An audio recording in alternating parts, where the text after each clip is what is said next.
Hello दोस्तों, आप सभी का मेरे यूट्यूब चैनल धूमकेतु जीएस क्लासेस में बहुत बहुत स्वागत है। दोस्तों, हम लोग मॉडर्न हिस्ट्री के एक सीरीज को डिस्कस कर रहे हैं जिसमें हम लोग चैप्टर वाइज क्वेश्चन आंसर्स को डिस्कस कर रहे हैं। तो आज हमारा चैप्टर 2 रहेगा जो कि है मुगल साम्राज्य का विघटन।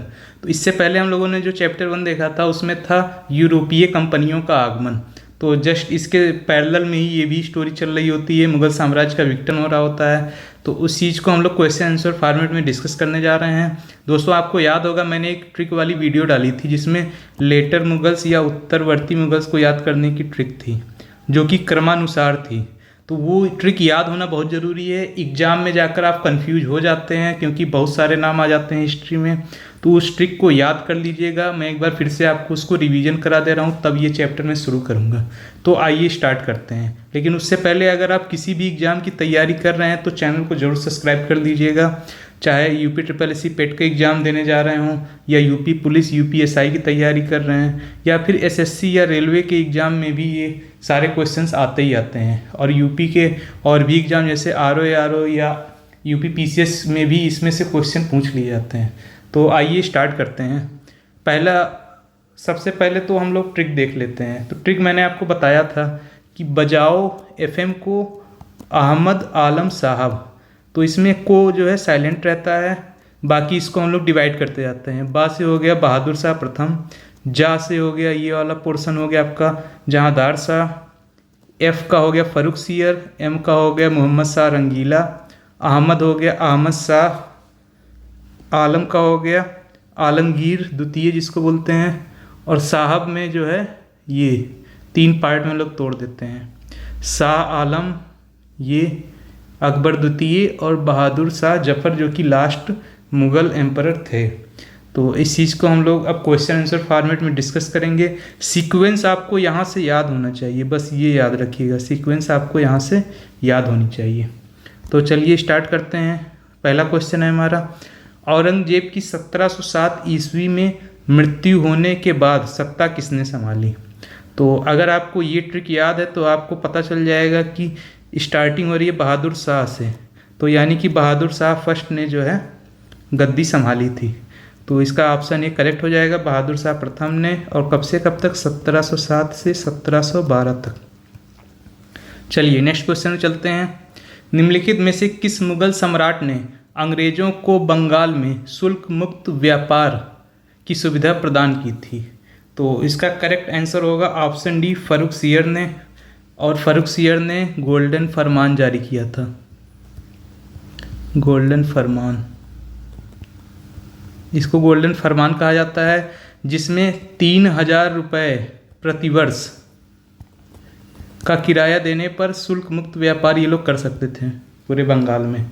तो इसीलिए इसको गोल्डन फरमान कहा जाता है। तो कभी कभी ईयर भी पूछ लेता है, तो ईयर भी याद रखिएगा कि 1717 में इशू किया था। और इनका शासनकाल कब से कब तक था ये भी जान लो, 1713 से 1719 तक। 13 से 19 तक था, जिसमें 1717 में इन्होंने गोल्डन फरमान इशू किया था। चलिए अगले क्वेश्चन में चलते हैं। ये क्वेश्चन बहुत इंपॉर्टेंट है। निम्नलिखित में से कौन मुगल काल में राजा बनाने वाले थे? तो इसका करेक्ट आंसर होगा ऑप्शन ए, हुसैन अली और अब्दुल्ला। तो इसको मैंने इसलिए लिया है क्योंकि आपको याद है कि सबको पता है सैयद ब्रदर्स थे, किंग मेकर सैयद ब्रदर्स। तो उनका जो है सैयद भाई, सैयद बंधु, तो ये दोनों भाई थे और इनको सैयद ब्रदर्स के नाम से जाना जाता है। लेकिन एग्जाम में कभी कभी इनके एक्चुअल नाम से ही पूछ लिया जाता है, तो क्या होता है कि स्टूडेंट कंफ्यूज हो जाते हैं। इसलिए मैंने इस तरह के ऑप्शंस को लिया है। तो इनका नाम, एक का नाम था हुसैन अली और दूसरे का नाम था अब्दुल्ला। इसके आगे नाम के आगे इन लोगों के सैयद जुड़ा हुआ था, इसीलिए इन लोगों को सैयद ब्रदर्स कहते हैं। तो इसको याद रखिएगा, ये लोग किंग मेकर्स थे। स्पेशली फर्रुख सियर को किंग बनाने में इनका बहुत बड़ा रोल था। और इनकी शक्ति कब खत्म हुई? किसके शासनकाल में? मोहम्मद शाह रंगीला के टाइम में। चलिए उसको आगे हम लोग देखेंगे। अगला क्वेश्चन है हमारा, मयूर सिंहासन पर बैठने वाला अंतिम मुगल सम्राट कौन था? तो इसका करेक्ट आंसर होगा मोहम्मद शाह रंगीला। मोहम्मद शाह रंगीला कब से कब तक शासनकाल में था? तो इसको याद रखिए, 1719 से 1748 तक। तो फर्रुख सियर के बाद मोहम्मद शाह रंगीला बादशाह बनता है और 1739 में नादिर शाह का आक्रमण होता है जो कि मयूर सिंहासन को अपने साथ ले जाता है। तो आखिरी बैठने वाला मोहम्मद शाह रंगीला ही हुआ, और उसको मयूर सिंहासन को बनवाया किसने था? तो याद रखिएगा, शाहजहां ने बनवाया था। इसको तख्ते ताउस भी कहते थे। चलिए अगले क्वेश्चन में चलते हैं। नादिर शाह के आक्रमण के समय मुगल शासक था, तो अभी अभी मैंने बताया कि मुगल शासक था मोहम्मद शाह। मोहम्मद शाह रंगीला भी इसको कहा जाता था।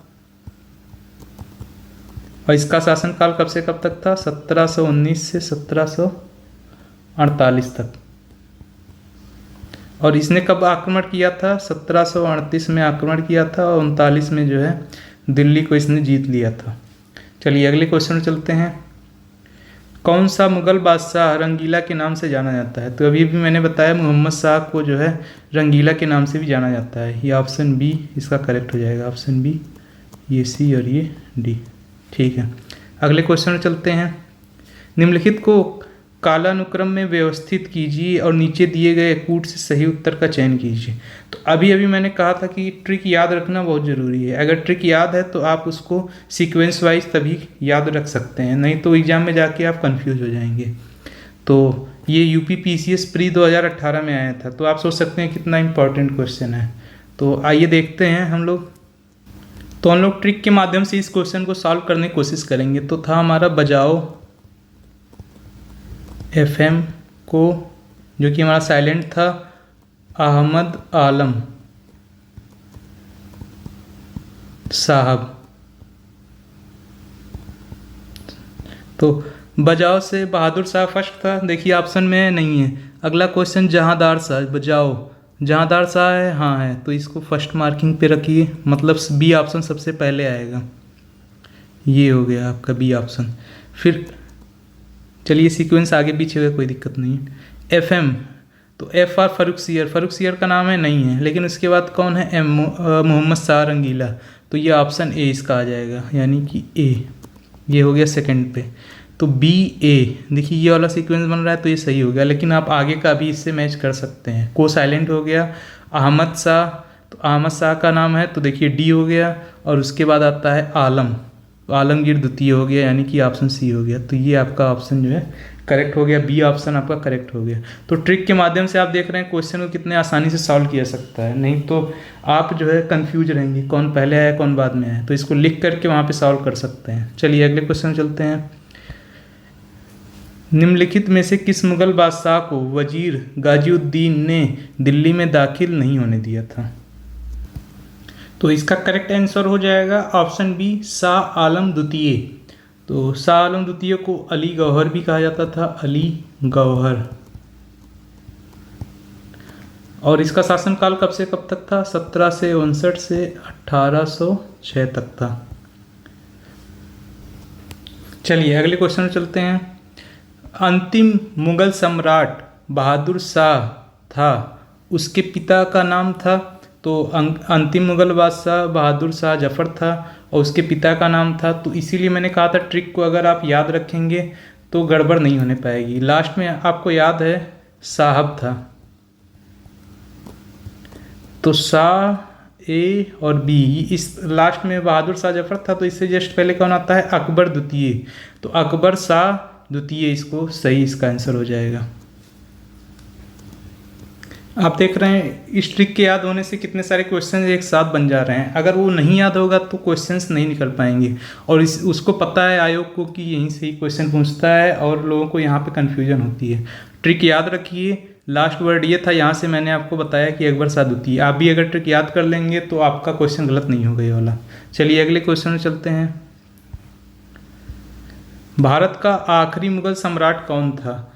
तो लास्ट में हम लोगों ने देखा था साहब, तो लास्ट में बी हम लोगों ने ले रखा था, यानी बहादुर शाह जफर। तो बहादुर शाह जफर आखिरी मुगल सम्राट थे और इनका शासनकाल कब से कब तक था? 1837 से 1857 तक। तो कभी कभी ये भी पूछ लेता है 1857 क्रांति में इन्होंने भाग लिया था। चलिए आगे चलते हैं। अगला क्वेश्चन है, निम्नलिखित कथनों में से कौन बहादुर शाह जफर के बारे में सही नहीं है? तो क्वेश्चन ध्यान से हमेशा एग्जाम में पढ़िएगा, कभी कभी नहीं वाला भी पूछ लेता है। तो कौन सा सही नहीं है? ऑप्शन ए, वह बिना साम्राज्य का सम्राट था, ये सही है। ये लोग पेंशनर के रूप में थे, बहादुर शाह जफर। अगला देखते हैं, इब्राहिम जौक और असदुल्ला खान गालिब उसके कविता के शिक्षक थे, ये भी सही है। ये भी एग्जाम में पूछ लिया जाता है। ये सारे फैक्ट इंपॉर्टेंट हैं, इसीलिए मैंने इसको क्वेश्चन में लिया हुआ है। अगला है, हसन अस्करी उसके आध्यात्मिक निर्देशक थे।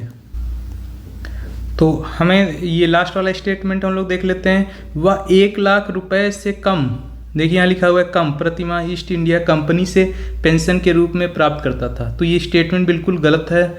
क्यों? क्योंकि उसको 1,00,000 प्रतिमाह पेंशन के रूप में मिलता था और 15,00,000 रुपए उसको जो है अन्य इसकी जो संपत्तियां थी उसके किराए के रूप में मिलता था। तो ये स्टेटमेंट आपका जो है गलत है और यही जो है आपका आंसर होगा, क्योंकि इसमें पूछा है सही नहीं है। तो इसका डी ऑप्शन करेक्ट हो जाएगा।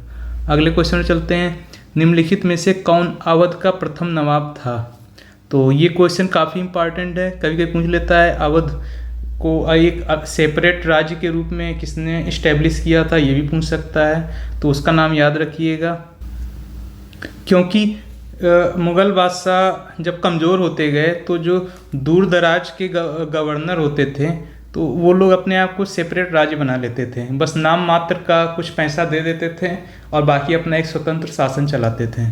तो अवध का जब सूबेदार सआदत खान को नियुक्त किया गया 1722 में, यानी मोहम्मद शाह रंगीला के टाइम पे, तो इन्होंने अवध को एक सेपरेट राज्य बना लिया और ये उसके शासक बन गए और साथ में ही थोड़ा बहुत पैसा दे देते थे ताकि वो भी मुग़ल बादशाह भी खुश रहें। बाकी ये जो है अपना इन्होंने सेपरेट अवध को स्थापित कर लिया था।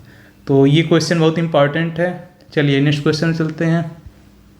अगला क्वेश्चन है, निम्नलिखित में से कौन हैदराबाद के स्वतंत्र राज्य का संस्थापक था? तो इसका आंसर जानने से पहले मैं आपको बताता हूँ, 1724 में